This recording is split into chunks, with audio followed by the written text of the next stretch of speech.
Carl Jung once wrote, "Until you make the unconscious conscious, it will direct your life, and you will call it fate." And for most men, lust is their fate, not because they chose it, but because they never realized they could transcend it. Desire pulls. It whispers. It seduces with the illusion of freedom, but ends in a prison of repetition. You click, you scroll, you release, and for a moment, it feels like control. But what if I told you that same end is the very force ancient sages, warriors, and mystics use to shape empires, unlock vision, and touch the divine? You weren't born to kneel before your urges. You were born to ride them upward, to channel them into purpose, to become fire, not ashes. But no one taught you that, because a man who masters his sexual energy is dangerous, not to women, but to systems that thrive on weakened men. Men who consume but never create. Men who chase but never lead. Men who release but never rise. In this video, we begin the real journey. From lust to light, from addiction to alchemy, from noise to sacred inner. We'll break down the shadow psychology of sexual compulsion. We'll explore why abstinence without transmutation leads to collapse. And we'll awaken the truth your body has always known, that your desire was never the enemy. Your forgetfulness was. By the end, you'll stop asking, "How do I quit this habit?" and start asking, "What am I meant to become if I rise above it?" If you feel that question burning, comment below, subscribe, because when a man awakens his soul through lust, he doesn't just heal himself, he becomes a beacon. And that journey starts now. Number 1, the fall, when lust becomes a master. No man begins his life consumed by lust. He begins with wonder, with innocence, with energy that's wild, creative, searching. But somewhere along the way, that energy gets hijacked. Not by love, not by longing, but by loop. Lust at its core is not evil. It is raw, untamed, and when misunderstood, it becomes repetitive, a cycle that dulls the soul while inflaming the flesh. Carl Jung once said, "Every form of addiction is bad, no matter whether the narcotic be alcohol, morphine, or idealism." For the modern man, the narcotic is pleasure without meaning. What starts as curiosity becomes compulsion, a scroll, a click, a release, and slowly he forgets. He forgets what it feels like to create, to pursue a mission, to make love as an act of presence, not escape. And worst of all, he forgets himself. Because every time a man trades his attention for arousal, he is giving away his most sacred currency, his focus, not to a lover, not to amuse, but to pixels, to fantasies, to shadows. This is how lust becomes a master, not with chains, but with silence. The kind of silence where a man no longer hears his own soul, only the static of his cravings. He begins to doubt his strength. He avoids mirrors. He loses his edge, not because he is weak, but because he poured his fire into a void and expected to feel whole. And here's the paradox. The more he chases pleasure, the more numb he becomes to it, until one day, even pleasure becomes empty.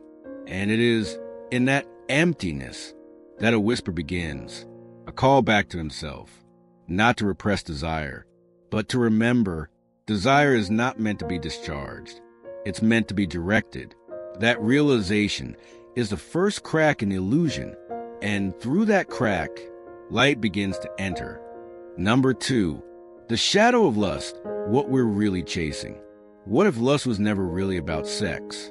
What if it was about something else entirely? Something we're afraid to name? Carl Jung once wrote, "People will do anything, no matter how absurd, to avoid facing their own souls." And lust is the perfect distraction.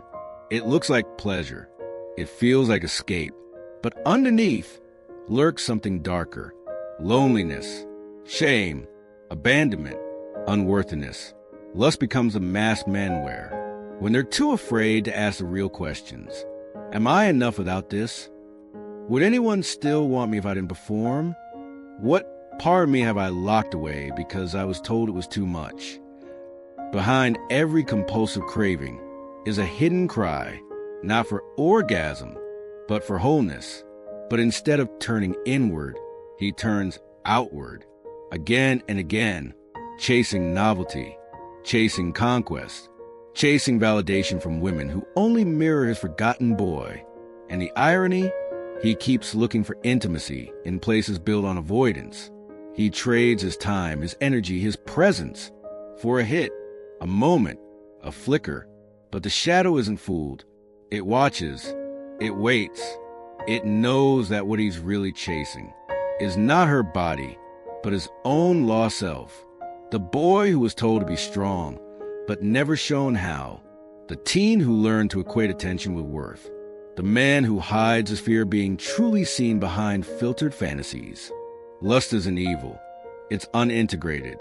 It's the fire we never learn to hold. So it burns us. But here's the truth. When a man finally faces that shadow, when he stops sedating and starts seeing, lust doesn't die. It transforms. From noise to knowing. From hunger to presence. From ache to alchemy. And that is where the real journey begins. Number 3, the resistance, when celibacy isn't clean but chaotic. No one tells you this, but celibacy isn't quiet at first. It's violent, not with fists, but with flashbacks. You don't just stop touching others. You start being touched by everything you've suppressed.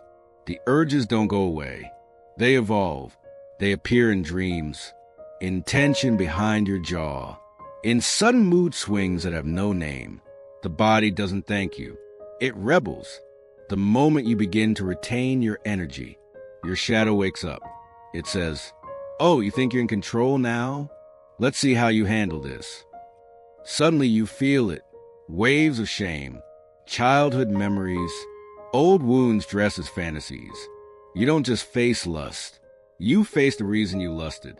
Carl Jung warned us, one does not become enlightened by imagining figures of light, but by making the darkness conscious. And this chaos, is the darkness becoming conscious. It's why most men relapse, not because they're weak, but because no one taught them how to sit with their fire without being consumed by it. In the early days of transmutation, you'll think you're going crazy. You'll question, why does it feel worse now than when I was addicted? Why do I feel angry at everything and nothing at once? Why am I craving attention more than ever? Because now you're sober and reality is raw. There is no dopamine shortcut, no synthetic high, just you, your breath, your memories, your unmet needs pacing the floor of your subconscious. But this pain is not regression. It's initiation. Your energy is rising, but it needs a path. This is the threshold. Most will turn back, sedate, scroll, release. But the few who stay with the ache, who don't run, who don't escape, they're the ones who break through, not because they conquered lust, but because they finally listened to what lust was trying to teach them. Number 4, the alchemy. When lust becomes light, then something shifts. It doesn't feel like fireworks. It feels like silence, not the silence of absence, but the silence of alignment. You wake up one morning and realize you didn't think about it. The urge, the itch, the need, it's still there, but it's not your master anymore. You didn't kill lust. You just absorbed it, because lust is not the enemy. It's energy, and energy doesn't disappear. It transmutes. You begin to feel it in new places. In your spine when you speak with truth. In your chest when you stand in your purpose. In your eyes when you look at the world. And finally see it clearly. Carl Jung once said, "No tree, it is said, can grow to heaven unless its roots reach down to hell." And now, you understand what he meant. You didn't rise by escaping lust. You rose by rooting through it, by daring to feel it, without letting it control you. And now, you don't leak energy when a woman looks at you. You don't break when desire whispers your name. You anchor, you contain, you glow, not with repressed heat, but with channeled fire. You begin to notice something magical. You create faster. You think deeper. You speak with weight, not because you're perfect, but because you're full, present, charged. People feel it, not in what you say, but in how you enter a room. She feels it, not in your seduction, but in your silence. You've stopped chasing, and in doing so, you become the gravity others orbit around. This is sexual transmutation, not suppression, but sacred redirection, not celibacy for pride, but stillness for power. You have not renounced pleasure. You've refined it. You've made it conscious. And now, your very presence is a form of prayer. Number 5, the return, the man whose presence is enough. He comes back, but not to the same world, because he is not the same. He doesn't talk about discipline. He is discipline. He doesn't chase beauty. He embodies presence. The man who returns from this journey isn't louder, he's quieter. But the silence carries a different weight now. It's not emptiness, it's mastery. He's no longer looking for someone to complete him. He doesn't need a witness to validate his fire, because he's walked through the dark alone, and he lit his own way. Carl Jung once wrote, "The privilege of a lifetime is to become who you truly are." And that is what he's done. No longer enslaved by lust. No longer numbing his pain through pleasure. No longer performing masculinity to be seen. Now, when he enters a room, he doesn't need to speak first, because his stillness speaks for him. Women feel it, not attraction as magnetism, but as safety. She doesn't fall in love with his power. She melts into his center, because this kind of man doesn't conquer. He anchors. He sees. He listens. He touches without touching, because his presence already does. The old him, the boy who begged to be loved, the man who proved through conquest, he's gone.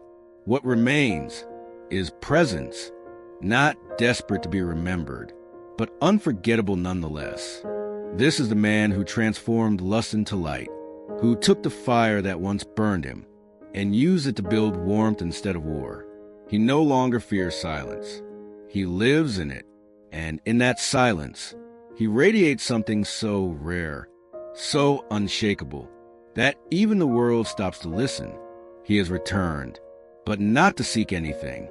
He is the source now, and for the first time, he doesn't need to be wanted because he finally wants himself.